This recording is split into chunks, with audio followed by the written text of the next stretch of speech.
الحمد لله نحمده ونستعينه ونستغفره ونؤمن به ونتوكل عليه ونعوذ بالله من شرور أنفسنا ومن سيئات أعمالنا من يهده الله فلا مضل له ومن يضلله فلا هادي له ونشهد أن لا إله إلا الله وحده لا شريك له ونشهد أن سيدنا ومولانا محمدا عبده ورسوله صلی اللہ تعالی علیہ وعلى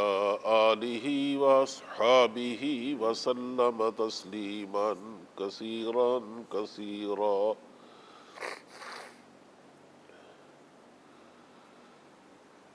اما بعد فقد قال اللہ تبارک وتعالی فی القرآن المجید والفرقان الحمید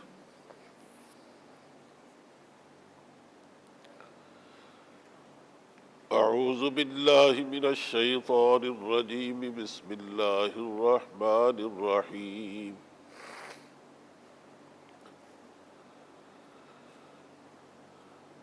یا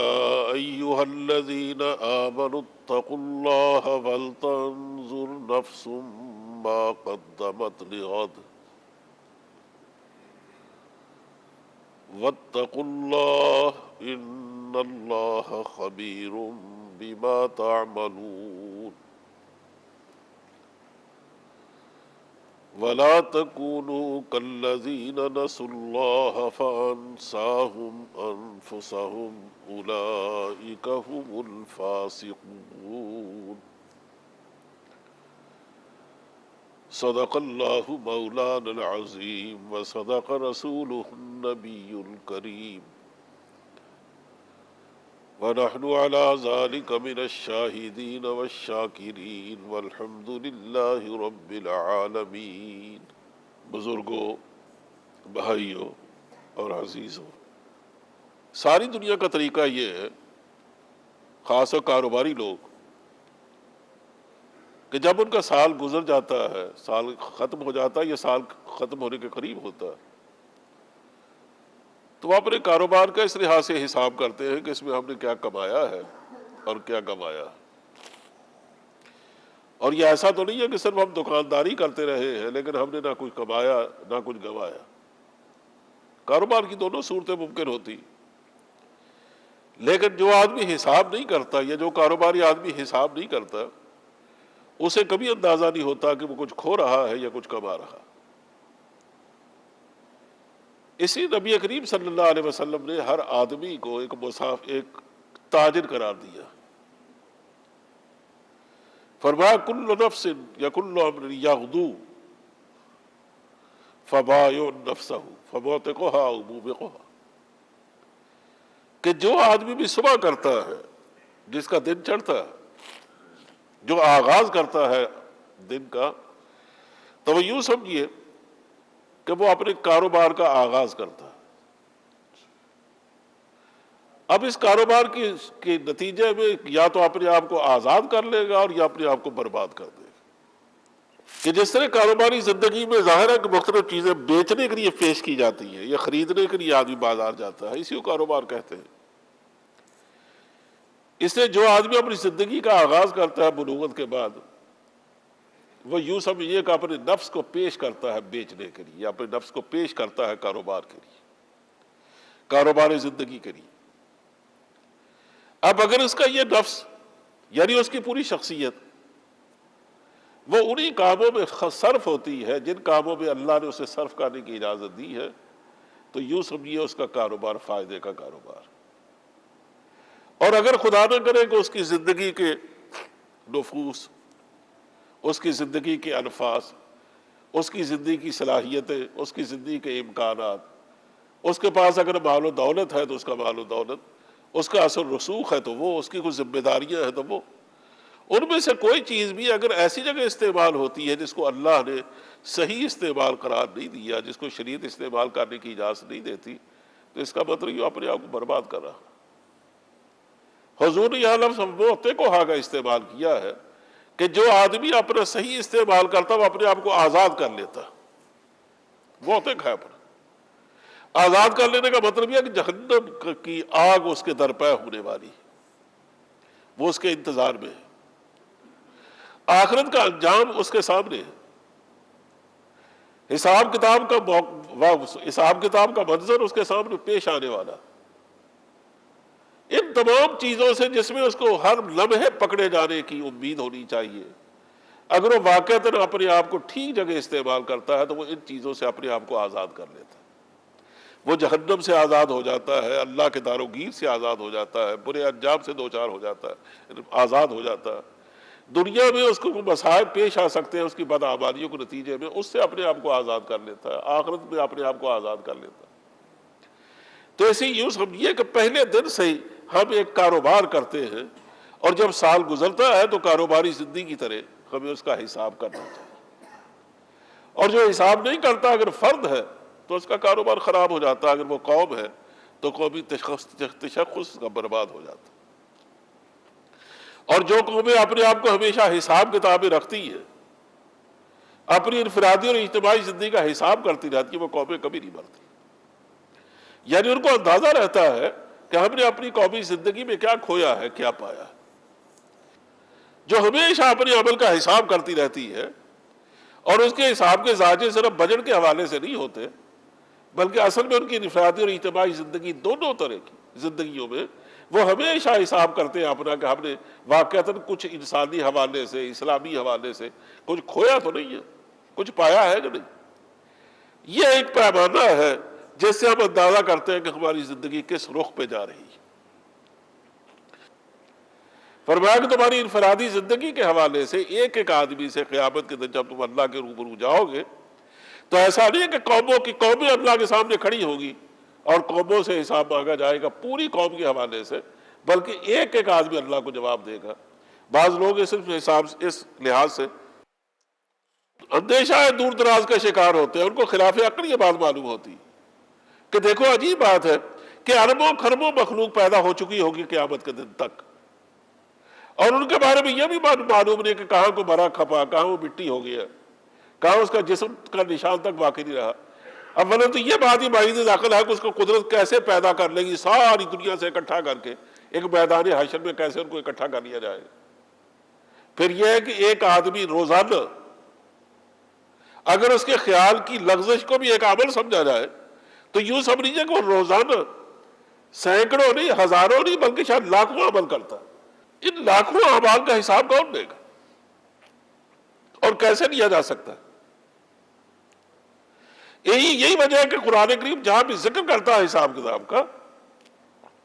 وہاں وہ عام طور پر یہ بات ضرور کہتا ہے کہ ان اللہ سریع الحساب،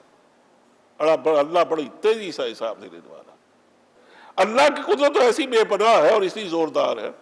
اس کے یہاں حساب کتاب تیزی سے لینے کا کوئی امکان ہم اندازہ اس کا کر ہی نہیں سکتے کتنی تیزی سے ہو جائے گا۔ حضرت صلی اللہ علیہ وسلم نے محض سمجھانے کے لیے بات فرمائی کہ پوری کائنات کا حساب اتنی دیر میں ہو جائے گا جتنا کوئی کام صبح سے لے کر دوپہر تک کا وقت لیتا ہے۔ کہ آپ ایک کام صبح شروع کرتے ہیں دوپہر کو ختم ہو جاتا ہے۔ کہا پوری کائنات کا حساب، تمام انسانوں کا حساب، یوں سمجھیے کہ اگر صبح شروع ہوا دوپہر تک ختم ہو جائے گا، اتنی تیزی سے حساب کتاب لیا جائے گا۔ لیکن میں یہ کہہ رہا ہوں کہ اجتماعی طور پر تو چھوڑیے، انفرادی طور پر ہم ہر آدمی اللہ کے سامنے جواب دہی کے لیے پابند، اور انفرادی طور پر ہم سے جو حساب لیا جانے والا ہے ان میں سب سے پہلا یہی حساب ہے جو اجمالی لیا جائے گا، تفصیلی تو بعد میں ہوگا۔ حضور فرماتے ہیں کہ جب آدمی اللہ کے روبرو پیش ہوگا تو زمین اس کے پاؤں پکڑ لے گی، وہ ہل نہیں سکے گا، اور اس وقت زمین اس کے پاؤں نہیں چھوڑے گی تا وقت کہ وہ چار باتوں کا جواب نہیں دے رہے گا۔ تو پہلا سوال یہ ہوگا کہ بتاؤ زندگی کیسے گزار کے آئے۔ تو ظاہر ہے کہ ہم